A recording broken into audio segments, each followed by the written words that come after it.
Hi everybody, this is Patrick here from Engineering Shock Electronics, engineeringshock.com. This is the Arduino Epoch Learning Center, Project 25, the Matrix keypad. And as you can see right here, I've got a 16-digit Matrix keypad connected. I got 0 through 9, pound and star, and then A to D. Now, I don't like Matrix keypads. I actually use them more often than I would, because for me, an analog keypad like this, it takes much less. It takes less hardware, less GPIOs. It takes a few resistors, but the Matrix keypad, this Matrix keypad takes 8 GPIO pins, whereas the analog keypad takes 1 analog pin and less software. Now you can find, in fact, one of the challenges in the code, sample code, is to find a library to use this with, because you can make it a lot easier. But I wrote the entire code from scratch so that you understand how it works. Now there's, excuse me, 4 columns and 4 rows, and we turn on a row.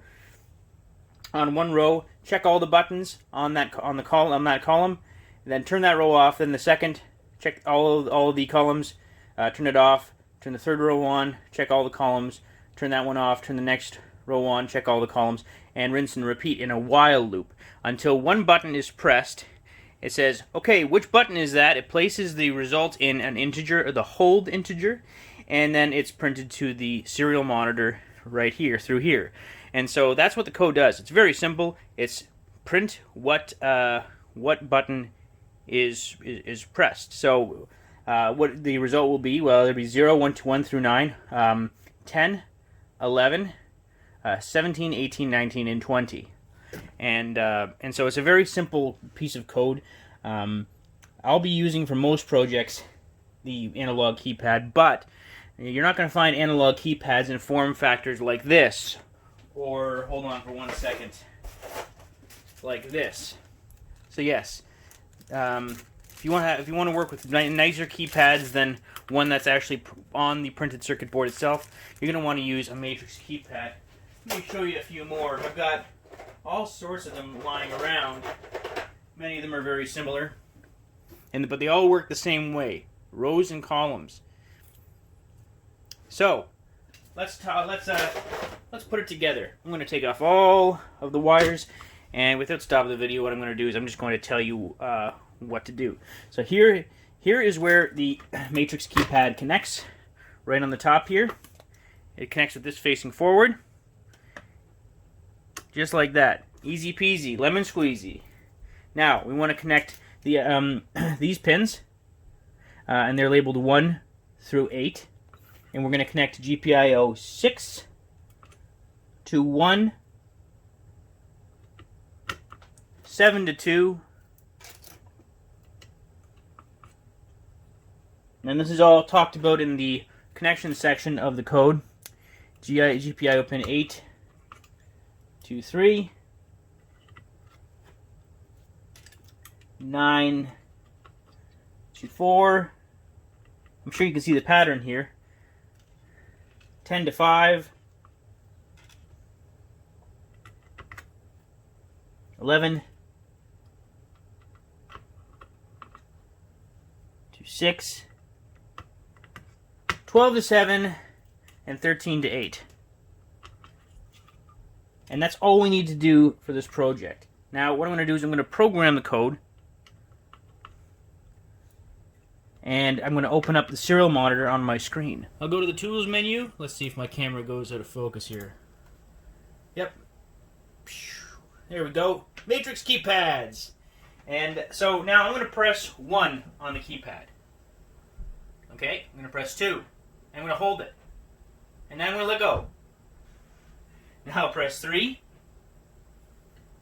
4, 5, 6, 7, 8, 9, and 0. Now I want to look at the screen. Did I get all those? Yep. Now, if I press star, I believe the number should be 10. 10, yes. If I press pound, it should be 11. Now, A, B, C, and D are 17, 18, 19, and 20. 17, 18, 19, and 20.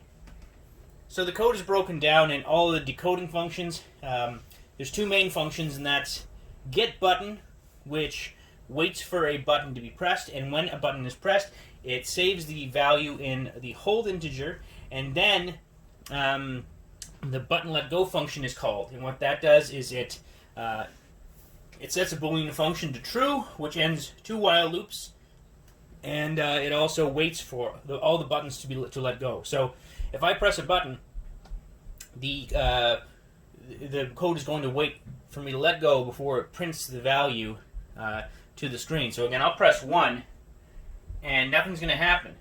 I'm still holding it, but the instant I let go, 1. So there you have it. But there's a real challenge here, and it's not a real challenge. What I mean is, I challenge you to go forth and find a library that simplifies everything. Because the code doesn't need to be this complicated. You can have a library working in the background, but I wrote the code so you can see how it's working. And so yeah, Matrix keypads, they look great. They take a lot of hardware. I don't like them, but I use them all the time in a lot of my products because of the form factor. They look really nice versus an analog keypad, which I have to, you're not going to find that commonly. In fact, I've never come across an analog keypad. I'm sure they exist, but I've never seen one. So all of my analog keypads have been on circuit boards, just like on the Epoch. So I use the analog keypad because it only takes one one analog pin versus 8 GPIO pins. But whatever you prefer, hopefully this gets you started, and I hope that you will try the challenge. You will try to find a library and make sense of the library, because challenges is how performing challenges is how you're going to learn when you're doing these projects. So play around with the code. Have some fun with it. I want to also mention that when this campaign ends, what I'm going to do is I'm going to create a few videos kind of just about getting started with the Epoch versus a project video. Tips and hints and things you should do, things you shouldn't do, because I think that's a very important thing to learn as we go. So thanks for watching, everyone. Check out the Kickstarter link below. There's less than 2 days left on the Kickstarter, and I've still got a few left that I hope I can find pledges for. Take care, and happy Thanksgiving from Canada, everyone.